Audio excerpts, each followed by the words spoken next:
day in my life as a mountain teacher na mag-home visit. Sige, mag-ugba this bukid mo. Home visit na lang ni. First things first, dapat natin dala nga home visitation form.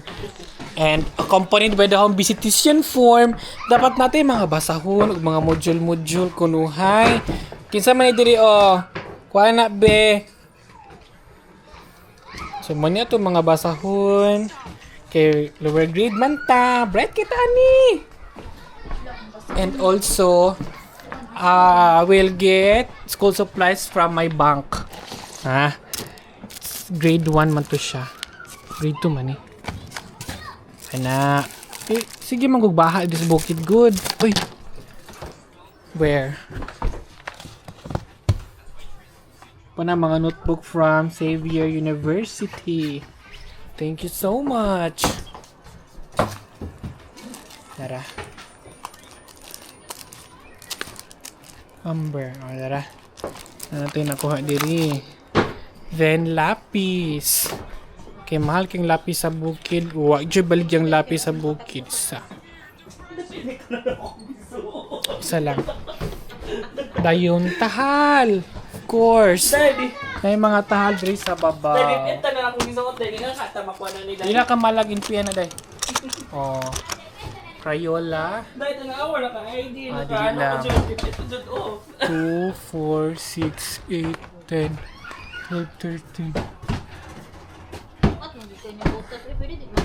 Sa pailain na may basahon. Eraser. Sa ngita tag eraser diri. Ang eraser diri mo ang gitipid. Sa kasi mana isara kung gawas kay pa di siya mahurot og dali.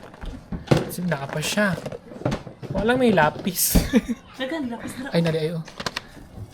Napi presita mo, dalaan na mo daan. Basta magsakit. Sakit dito? Dala.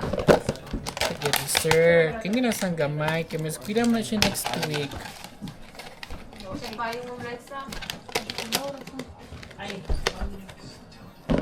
Aha.